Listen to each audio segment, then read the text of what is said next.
¿Qué tenía el salmista David?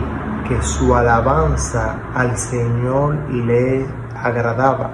El salmista David era un hombre de un buen corazón. El salmista David era un hombre leal, aunque en cierta ocasión pecó contra el Señor. En cierta ocasión, como cualquier ser humano, tuvo debilidad. Pero ¿qué tenía el salmista David? El salmista David tenía un corazón desnudo delante del Señor. Es decir, el salmista David no escondía nada al Señor. Él se presentaba tal y como era, y esto al Señor le agradaba. El salmista David era un hombre misericordioso, y tú y yo debemos de aprender a ser misericordiosos para con los demás. ¿Por qué? Porque aquel que tiene misericordia con los demás también alcanzará misericordia con el Padre. Muchas veces nosotros estamos dispuestos, queridos hermanos, a juzgar, a murmurar a aquel que comete un error. Pero cuando somos nosotros que estamos cometiendo un error, entonces queremos que se nos perdone. Y para ser perdonados, nosotros también debemos de perdonar las ofensas de los demás. Por eso la oración modelo dice: perdona nuestras ofensas como nosotros perdonamos a los que nos ofenden. Y esto aconteció con el salmista David. Aún el salmista David tenía un buen corazón. El salmista David, queridos hermanos, cuando pecó contra el Señor, cuando se acostó con la mujer de Urías, su seguridad, el salmista David, el profeta fue delante de él, el profeta Natán, y le dijo: David, hay un hombre que ha cometido tal falta. Le puso su propia historia con diferentes personajes, y David dijo: ese hombre hay que quitarle la vida, queridos hermanos.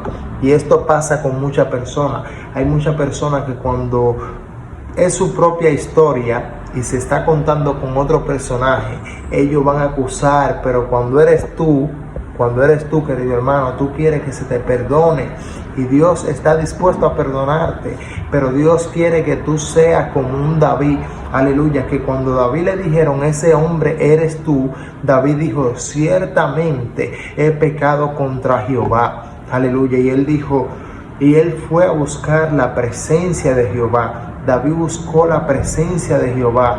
David se humilló ante el Señor. David oró. David ayunó. Aleluya. Hasta que el Señor hizo lo que tenía que hacer. Y siempre que nosotros cometamos una falta, nuestro deber es ir a la presencia del Señor, humillarnos ante Él, porque ciertamente estamos siguiendo a alguien que es perfecto, y en Él nosotros nos perfeccionamos.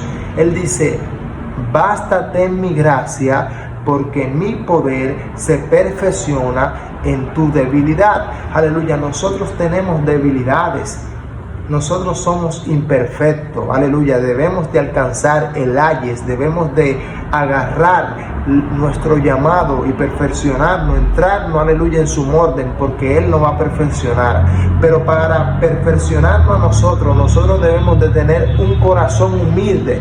Todo aquel que quiera buscarle al Señor debe de tener un corazón humilde, un corazón apacible, un corazón que busque del Señor, aleluya, un corazón que reconozca sus errores. Por eso el salmista David en cierto momento decía: escudriña mi corazón, Señor, a ver si hay algo, alguna falta que yo no conozco. Muchas veces nosotros creemos que estamos bien, pero tenemos faltas que no conocemos. Por eso debemos de pedirle al Señor: Señor, escudriñame, a ver qué hay en mí que está ocasionando mal en mí, a ver qué puede traer de maldición a mi vida. Dile al Señor que te examine, y examínate tú mismo. El apóstol Pablo decía que no hagamos autoanálisis, aleluya, para no ser castigado por el Señor, aleluya, porque el Señor al que ama corrige. Pero nosotros debemos de hacernos nuestro propio autoanálisis, debemos de evaluarnos, aleluya, para lo que estemos haciendo mal lo pongamos en marcha. Dice el libro de Hebreos que las rodillas, aleluya, se puedan parar, las manos caídas puedan levantarse, aleluya, para que los enfermos puedan ser sanos, aleluya, y no caer en manos de Jehová. porque horrenda cosa es esta. Dios es amor, pero también es fuego consumidor, y Él te ama, pero Él no quiere dejarte sin su corrección.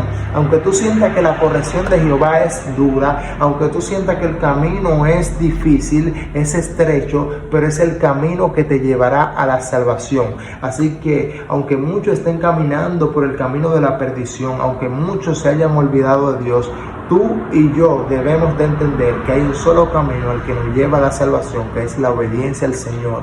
Él es el camino, la verdad y la vida, queridos hermanos. Te bendigo en el nombre de Jesús.